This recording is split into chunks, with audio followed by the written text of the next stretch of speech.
कक्षा 8 के विद्यार्थियों का मेरे YouTube चैनल इसी क्लासेस में स्वागत है। जिन विद्यार्थियों ने अभी तक चैनल को सब्सक्राइब नहीं किया है उनसे अनुरोध है कि चैनल को सब्सक्राइब करें, जिससे आने वाली वीडियो की लिंक आपको प्राप्त होती है। प्रश्नावली 14.1 पहला प्रश्न, दिए हुए पदों में सार्वगुणनखंड ज्ञात कीजिए।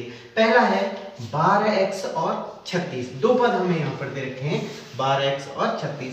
तो हम यहाँ पर क्या करेंगे, सबसे पहले 12x लिखेंगे। देखिए 12 को हम अभाज्य गुणनखंड के रूप में लिख लेते हैं। अभाज्य गुणनखंड आप जानते हैं, 12 के अभाज्य गुणनखंड करना आप पहले से कक्षा 6 में ही जानते हैं।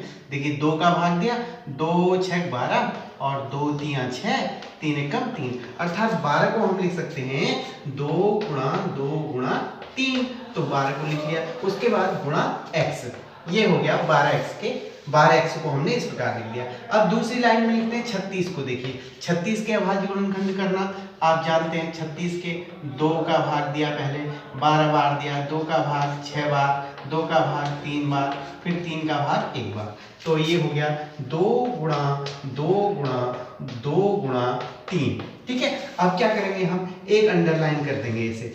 अब देखते हैं ऊपर की दोनों लाइनों को ध्यान से देखेंगे। देखिए ऐसी संख्या ढूंढेंगे जो ऊपर में भी हो नीचे में भी हो। देखिए उसको अंडरलाइन कर लेते हैं। यहाँ भी 2 है और यहाँ भी 2 है, यहाँ भी 2 है, यहाँ भी 2 है, और यहाँ भी 3 है और यहाँ भी 3 है। इसके अलावा कोई संख्या नहीं है। जो दोनों में है उनको नोट कर लेते हैं। एक 2 है और ये वाला 2 है और ये वाला 3 है। तो इस प्रकार ये सार्वगुणनखंड प्राप्त हो गया। सार्वगुणनखंड बराबर हो गए 2 गुणा 2 गुणा 3, अर्थात इनको गुणा कर लेते हैं। 2 दूना 4 3 12। इसका मतलब 12x और 36 का इन दोनों पदों में जो सार्वगुणनखंड है वो है 12। दूसरे भाग में देखते हैं। दूसरे भाग में है 2y। पहला है 2y, 2y मीन्स 2 गुणा y। ठीक है, अब उसके बाद दूसरा पद है 22xy।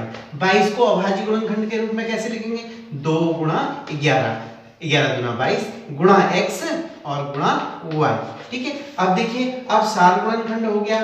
सार्वगुणनखंड यहाँ पर ध्यान से देखते हैं, दोनों लाइनों को ध्यान से देखते हैं। ऊपर में भी ऐसी संख्या ढूंढेंगे जो ऊपर भी है नीचे भी है। देखिए एक 2 यहाँ है, यहाँ भी है, हमने अंडरलाइन कर दिया। यहाँ y है और यहाँ भी y है, और कोई चीज नहीं है। देखिए और कोई संख्या नहीं है। जो दोनों में है उसको ले लेते हैं। एक बार ये 2 है और एक y है, जो दोनों में होना चाहिए, अर्थात 2 को y से गुणा कर देते हैं, 2y। इस प्रकार हमें 2y और 22xy इन दोनों पदों का सार्वगुणनखंड प्राप्त हो गया 2y। तीसरे भाग में पहला पद है 14pq। 14 के अभाज्य गुणनखंड हो गए 2 गुणा 7, 2 7 14 गुणा p गुणा q। इस प्रकार हमने लिख दिया। अब इसको लिखते हैं 28 को 2 गुणा 2 गुणा 7, 2 दूना 4 7 28। अब देखो p स्क्वायर है, अर्थात p 2 बार है, p गुणा p, और q की घात 2 है, इसका मतलब इसको 2 बार लिख देंगे, q गुणा q।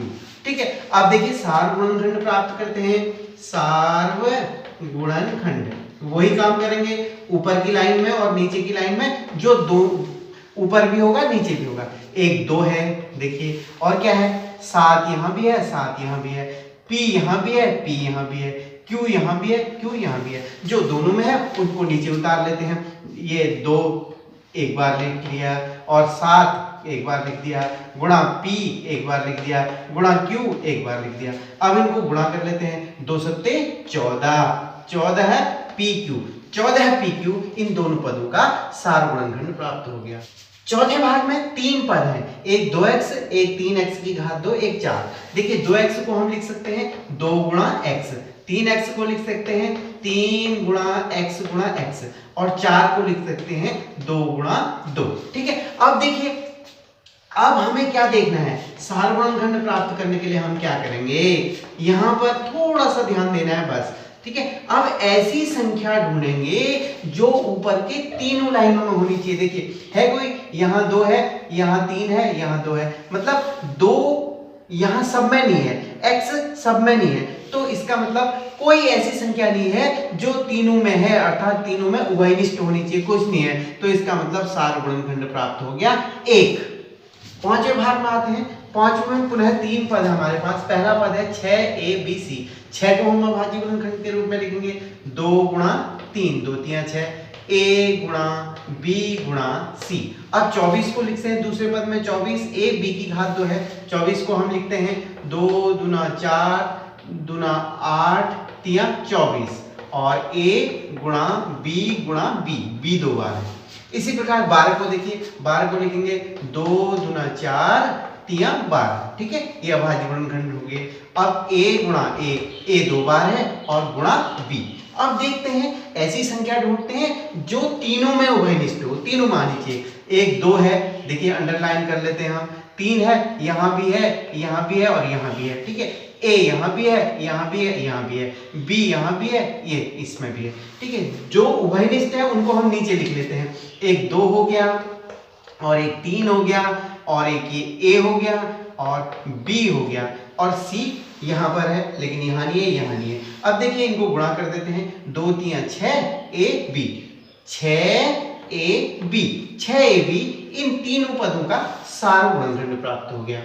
छठे भाग में देखिए पहला पद है 16x की घात 3, अर्थात 2 दूना 4 दूना 8 दूना 16 और x 3 बार है, x को 3 बार गुणा कर देंगे, x गुणा x गुणा x ऐसे लिख लेंगे। अब देखिए 4 को यहाँ पर ऋण 4 ऋण हो गया 2 गुणा 2, ठीक है, और ये x गुणा x और 32 2 दूनी 4 दूना 8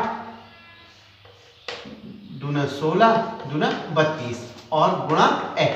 अब देखिए ये हो गया, तीनों को हमने अभाज्य गुणनखंड के रूप में लिख दिया। अब लिखते हैं सार्व गुणनखंड, सार्व गुणनखंड। देखते हैं तीनों में उभयनिष्ठ कौन कौन से हैं, एक 2 है, ये 2 है, ठीक है, और एक ये वाला 2 है और यहाँ फिर x है, यहाँ भी x है, यहाँ भी x है और यहाँ भी x है और कोई नहीं। देखिए तीनों में होना चाहिए, तो एक है 2 और दूसरा 2, एक 2 हो गया, दूसरा 2 हो गया,